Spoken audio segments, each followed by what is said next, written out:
Today was the first day for many schools, including TPS. It's been a little over a year since the city of Toledo created an initiative to try and reduce violence across the city by getting into the schools. The goal is to stop violence before it happens. Steve Iwanek joins us now with more. And Steve, talk more about the approach that's being taken here. Yeah, Dan, it was a year ago when Toledo's Save Our Community program, which puts violence interrupters into troubled neighborhoods, made a commitment to be in the schools. And with a new school year underway, the hope is to plant seeds of positive change in the classroom, hopefully preventing violence in the streets.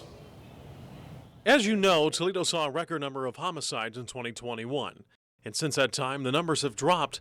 But what hasn't gone away is the pain of losing our young people. Understanding the depth of the challenge and understanding how many people have just been exposed to community violence and the impact that it has on them and the impact that it has on youth as they walk to and from school. Toledo Mayor Wade Capsicavage tapped Malcolm Cunningham to lead the charge against gun violence over a year ago. He put him in charge of the mayor's office of neighborhood safety and engagement. But in addition to targeting neighborhoods with a history of violence, they made a commitment to the schools.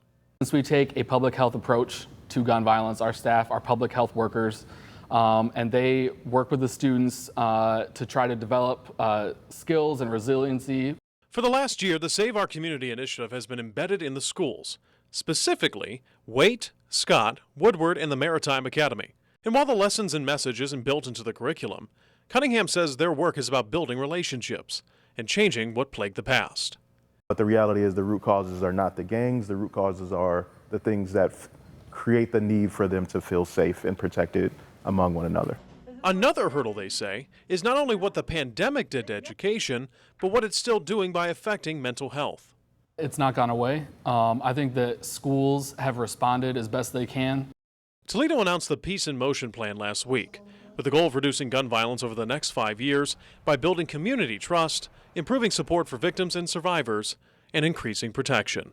And the more that we can support them, the more that we can support those folks that are already out there doing the work, the more we believe we'll see a more safe and peaceful city.